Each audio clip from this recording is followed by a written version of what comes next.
La Seconde Guerre mondiale est probablement la catastrophe la plus étudiée, analysée et largement connue de l'histoire humaine. Cela est en partie dû à son ampleur et en partie à la technologie disponible à l'époque. Nous avons des photos, des vidéos, des enregistrements audio, des actualités, des journaux, tous documentant chaque détail, chaque jour, chaque moment. Cependant, malgré ces outils incroyables et des années d'études par les plus grands efforts d'investigation historique au monde, il reste encore beaucoup de choses mystérieuses qui se sont produites auxquelles nous n'avons tout simplement pas de réponse. Dans l'épisode d'aujourd'hui, nous allons examiner certains des éléments les plus mystérieux de la Seconde Guerre mondiale, des récits où la vérité est voilée ou obscurcie. Des accusations d'espionnage aux théories du complot sur le meurtre, voici 4 mystères persistants des Alliés pendant la Seconde Guerre mondiale. Bienvenue à Guerre du Monde.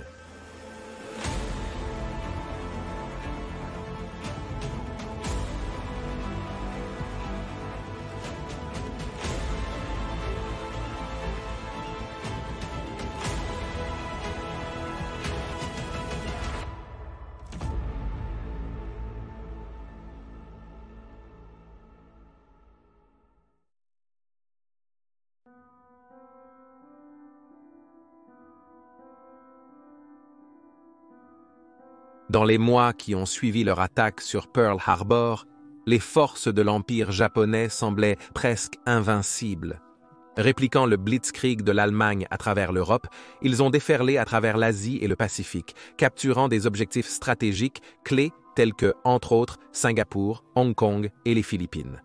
Non seulement chacune de ces victoires a endommagé la position stratégique alliée dans le théâtre, mais elles ont également entamé le moral du public aux États-Unis et les craintes que finalement les troupes japonaises débarquent sur leur côte ouest semblaient très réelles au début de 1942. Il fallait faire quelque chose, et cela devait être spectaculaire. Ce quelque chose est venu sous la forme d'un raid aérien désormais légendaire sur les îles natales japonaises. Dirigé par l'énigmatique colonel James Jimmy Doolittle, le 18 avril 1942, une force de 16 bombardiers B-25 Mitchell a décollé du porte-avions United States Ship Hornets et s'est envolé dans l'histoire alors qu'il menait le premier raid aérien sur le Japon de la guerre. Compte tenu du coût de l'opération et du risque encouru pour les navires, les avions et bien sûr les hommes, le raid a très peu contribué en termes de dommages réels aux efforts de guerre du Japon. Cependant, cela a fait grimper le moral des États-Unis, convainquant tout le monde que le Japon n'était pas un monstre invincible et qu'il pouvait être repoussé. Pour les Alliés donc, l'importance de l'opération en 1942 était incommensurable. Ces B-25 n'étaient pas des avions de porte-avions. Ils étaient plutôt suffisamment allégés pour à peine décoller du pont du navire, mais aucune considération n'a été donnée pour leur permettre d'atterrir à nouveau à bord par la suite. Les bombardiers de l'armée étaient tout simplement trop grands. Par conséquent, revenir à l'Hornet après l'opération était hors de question. Alors à la place, les pilotes ont reçu l'instruction de rejoindre les unités chinoises alliées qui opéraient contre les Japonais en Chine continentale. Étant forcés de lancer tôt après avoir été repérés par un navire japonais, aucun des raiders n'avait le carburant pour atteindre leurs aérodromes prévus en Chine, s'écrasant plutôt lorsque leur moteur a calé après que les équipages se soient éjectés. Cependant, un avion a atterri en toute sécurité, mais pas en Chine. L'avion numéro 8, piloté par le capitaine Edward J. York, a atterri avec son avion à Vladivostok en Union soviétique. Bien qu'étant considérée comme l'une des 3 grandes puissances alliées, l'Union soviétique n'était pas dans le même bateau que le Royaume-Uni et les États-Unis en termes de guerre plus large. Les Soviétiques étaient intéressés par la lutte contre les Allemands en Europe et avaient signé un traité de non-agression avec le Japon avant Pearl Harbor. Par conséquent, l'apparition d'un B-25 qui venait de bombarder le Japon n'était pas la bienvenue pour les Soviétiques. Et donc, York, son avion et son équipage ont tous été internés et détenus par les Soviétiques pendant plus d'1 an avant d'être libérés via l'Iran. La raison de l'atterrissage de York à Vladivostok était assez simple. Il a reconnu qu'il manquait de carburant pour atteindre les lignes chinoises. Et donc il s'est dérouté vers Vladivostok dans le but de sauver lui et ses hommes. Il croyait qu'étant alliés, au moins en Europe, les Soviétiques ravitailleraient son avion et leur permettraient de voler jusqu'en Chine. Mais bien sûr, ce n'était pas le cas. C'est là que le mystère intervient. car des spéculations entourent l'atterrissage depuis que York a reçu l'ordre d'atterrir à Vladivostok pour tester les sympathies soviétiques envers l'effort de guerre allié dans le Pacifique. À l'époque, ne possédant pas de base terrestre assez proche pour que leurs bombardiers lourds puissent frapper le Japon, une réflexion sérieuse a été menée pour demander l'autorisation aux bombardiers américains de voler depuis le territoire soviétique. Si York et son avion étaient aidés en route par les soviétiques, cela ouvrirait la porte à d'autres vols. Cette théorie a longtemps été démentie par les autorités, et York lui-même, mais il y a un certain nombre de personnes qui croient qu'elle est vraie. Peut-être le plus intrigant est le propre navigateur de York sur le vol, le lieutenant Nolan A. Herndon.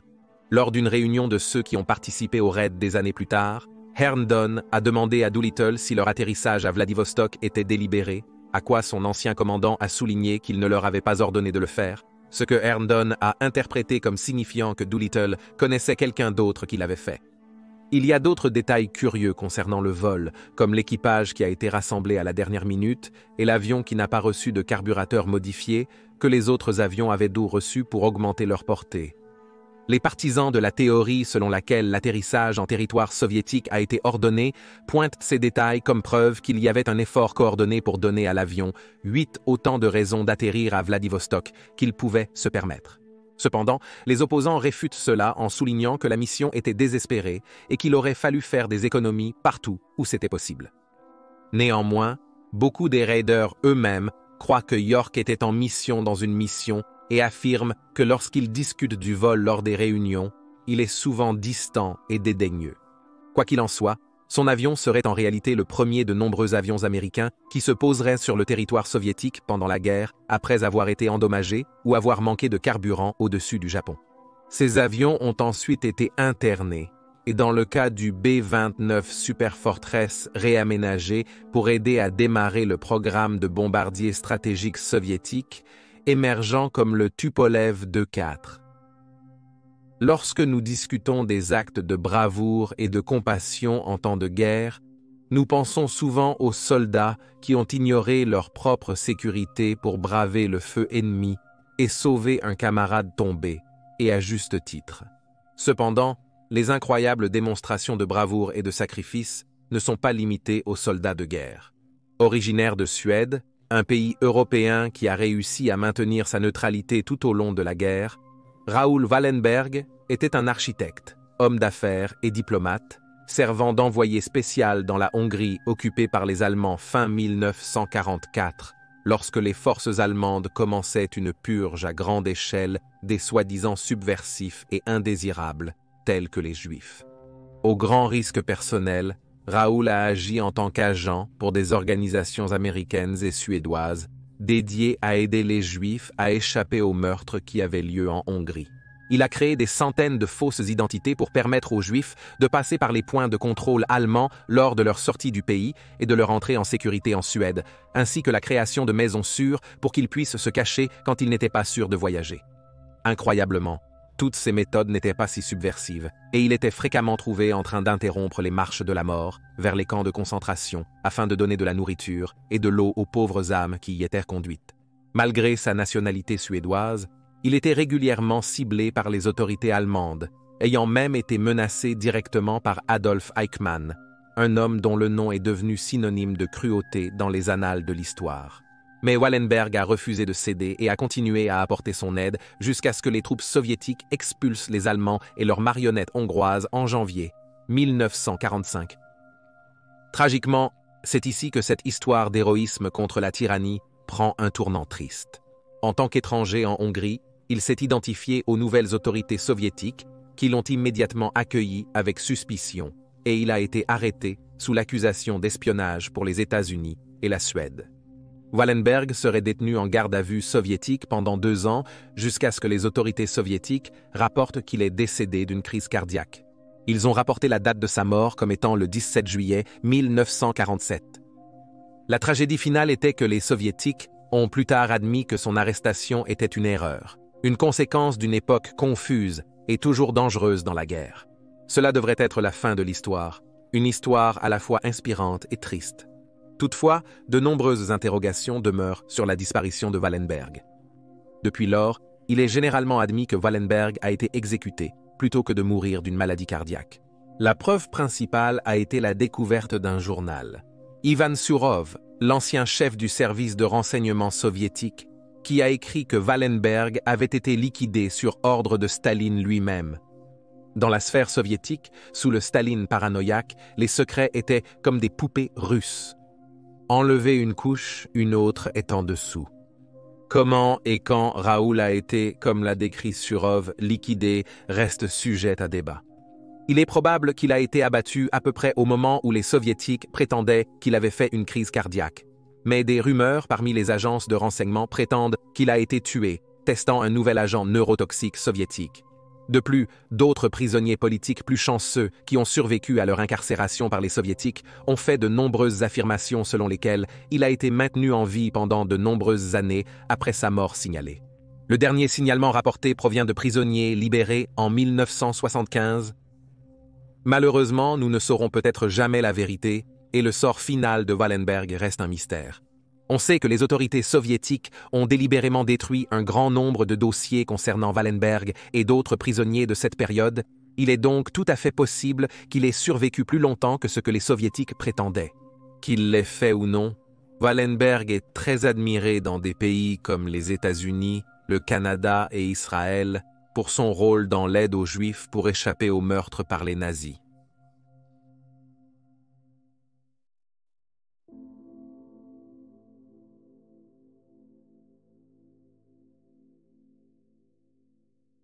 Peu de lieux ont vu leur nom gravé dans la conscience collective de la civilisation occidentale comme Auschwitz. Cela reste un témoignage du terrible potentiel de l'humanité et de l'efficacité et de la brutalité du meurtre de masse organisé.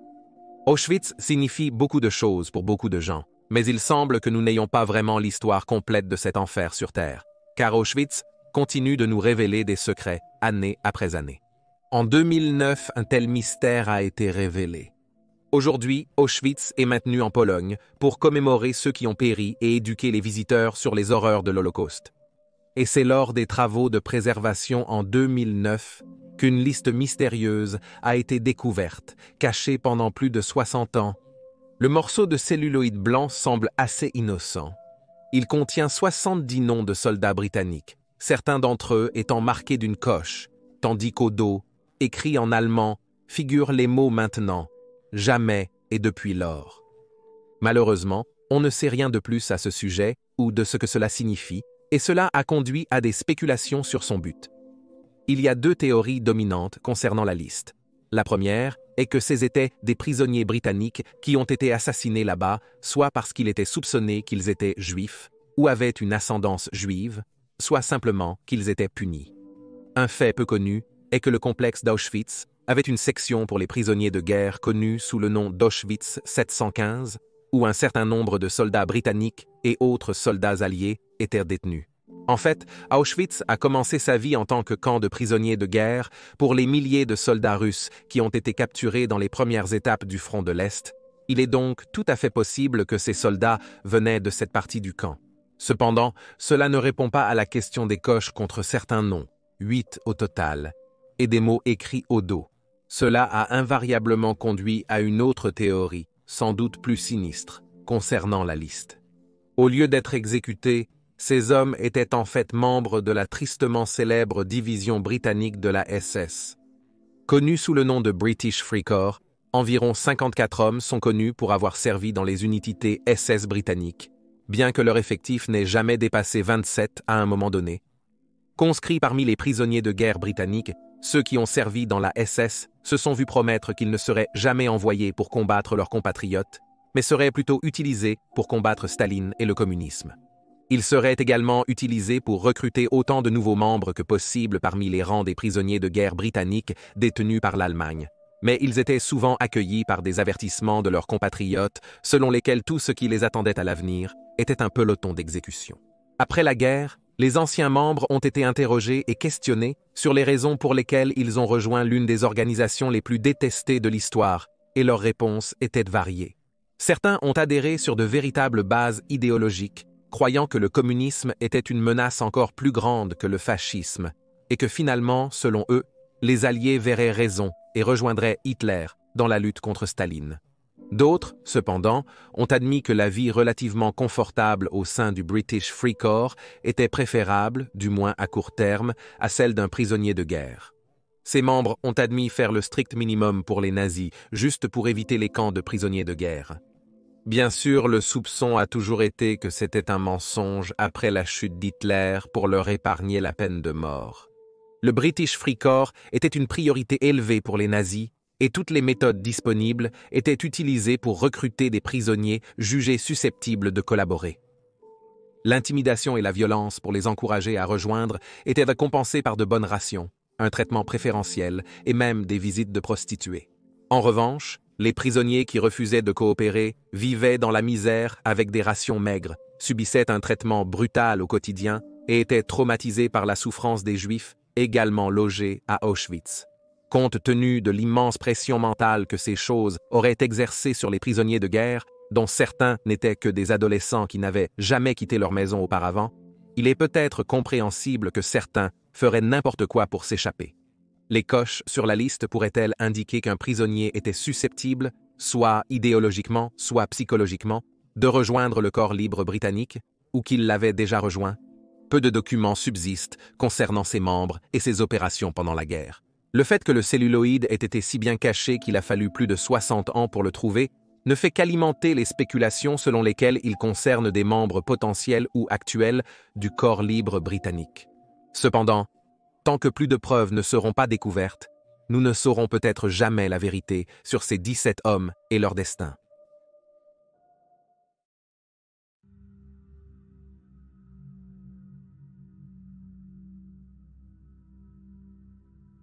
À la fin de 1944, l'Allemagne nazie semblait être à l'agonie. Mais le 16 décembre 1944, elle a stupéfié les Alliés avec une offensive massive dans la forêt des Ardennes, en Belgique. Leur objectif était de diviser le front allié en France en deux et de capturer les stocks de carburant alliés vitaux dont les Allemands manquaient désespérément. Dans les premières heures, les Allemands ont obtenu des succès stupéfiants et poursuivaient à nouveau une armée alliée en retraite dans ce que l'histoire retient maintenant comme la bataille des Ardennes. En même temps, les nouvelles de la bataille éclipsaient les rapports d'une arrivée tardive dans la ville récemment libérée de Paris.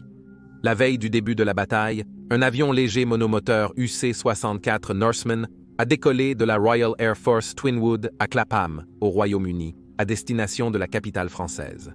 À bord se trouvait le major Glenn Miller, qui avant la guerre était l'un des plus grands artistes musicaux américains dans le genre swing qui dominait cette époque. Cet homme était une superstar. Sur une période de 4 ans, il obtiendrait plus de hits dans le top 10 aux États-Unis que Elvis ou les Beatles n'en auraient jamais, et était absolument l'un des géants de l'industrie du divertissement. Vous reconnaîtrez instantanément son morceau de musique le plus célèbre, In the Mood. Lorsque la guerre a éclaté, il a rejoint l'armée américaine, divertissant les troupes avec son groupe. Ce jour de décembre, il volait vers Paris pour préparer l'arrivée de son groupe afin qu'il puisse divertir les troupes près de la ligne de front en Europe, alors qu'ils s'apprêtaient à passer un autre Noël loin de chez eux, sans savoir ce que les Allemands s'apprêtaient à leur lancer. Mais Miller n'arriverait jamais à Paris. Quelque part au-dessus de la Manche, le UC-64 piloté par John Morgan et transportant Glenn Miller et le lieutenant-colonel Norman Basil a disparu, et il est toujours porté disparu à ce jour. Peu de mystères de guerre peuvent prétendre avoir engendré autant de théories, certaines logiques et certaines assez conspirationnistes, que la disparition de Glenn Miller. L'explication la plus logique semble être que pendant le vol, l'avion monomoteur a rencontré une zone de temps froid qui a provoqué le givrage du carburateur du moteur radial, privant le moteur du bon mélange chimique pour allumer le carburant. L'avion aurait alors dû se poser en catastrophe dans l'eau glaciale en dessous, où les occupants à bord auraient eu seulement 20 minutes pour assembler un radeau de sauvetage avant de succomber à l'hypothermie. Le problème avec cette théorie est qu'à aucun moment le pilote John Morgan ou toute autre personne à bord n'a tenté d'envoyer un signal de détresse une fois que le moteur a commencé à avoir des problèmes. Cela impliquerait que quoi que ce soit arrivé à l'avion s'est produit soudainement. Par conséquent, une autre théorie populaire est que l'avion a été détruit en raison d'un bombardement accidentel par des bombardiers alliés revenant d'une opération avortée sur l'Allemagne. Les bombardiers ont largué leurs armes dans le canal afin de les rendre plus légers et plus sûrs pour l'atterrissage à leur base. Et par une tragique coïncidence, l'avion de Miller volait en dessous. Selon un aviateur de la Royal Air Force nommé Fred Shaw, lui et un autre membre d'équipage à bord d'un Lancaster de la Royal Air Force ont observé leurs bombes exploser en plein air sous les nuages alors qu'ils les larguaient, les amenant à croire qu'ils avaient touché un avion. Cependant, d'autres aviateurs présents contestent cette affirmation, déclarant que la couverture nuageuse était si épaisse et que le UC-64 volait si bas en dessous d'eux que personne n'aurait pu voir quoi que ce soit de ce genre. Une histoire courante et plus fantaisiste de l'après-guerre était que Miller était arrivé à Paris et avait immédiatement pénétré dans un bordel où il est mort d'une crise cardiaque. Craignant l'embarras d'une telle star notable mourant dans des circonstances aussi douteuses, la mort a été dissimulée. Mais si cela était vrai, alors qu'est-il arrivé à Morgan et Basile? En fin de compte, à moins que les théoriciens du complot ne veuillent suggérer qu'ils ont été assassinés pour protéger la dignité du musicien, cette théorie n'a aucun poids du tout. Une autre théorie conspirationniste avancée était qu'il a été assassiné. Les raisons de son assassinat varient, mais incluent souvent un coup de la mafia lié aux activités de Miller chez lui. L'une des plus fantaisistes est qu'il a été assassiné par une faction au sein de l'armée américaine qui a appris que le général Dwight D. Eisenhower l'avait envoyé en mission secrète pour négocier avec les Allemands, une mission dont même le président Roosevelt n'était pas au courant. Une autre théorie est qu'il n'est pas mort du tout, du moins pas en 1944, et qu'il a plutôt simulé sa mort et s'est échappé vers le sud, Amérique. Puis, bien sûr, il y a toujours les théories impliquant les objets volants non identifiés. En 2019, le groupe international pour la récupération des avions historiques a annoncé qu'il commençait à financer une nouvelle recherche pour le UC-64 de Miller après avoir pris connaissance d'une histoire d'un pêcheur qui prétend que son chalutier a une fois remonté un avion largement intact, ressemblant à un UC-64 dans la Manche, avant de le relâcher en mer, ignorant l'importance de ce qu'il aurait pu trouver. Si c'était l'avion de Miller, et si l'avion était encore intact, cela pourrait exclure la théorie du bombardement accidentel. Jusqu'à présent, l'épave reste perdue en mer, et donc les circonstances exactes entourant les morts tragiques de Morgan, Basile et Miller restent un mystère. Et voilà, vous avez juste 4 mystères alliés de la Seconde Guerre mondiale. Veuillez laisser un commentaire ci-dessous avec vos propres théories et spéculations. Et n'oubliez pas d'aimer cette vidéo et de vous abonner pour soutenir la chaîne. Merci d'avoir regardé et je vous verrai la prochaine fois.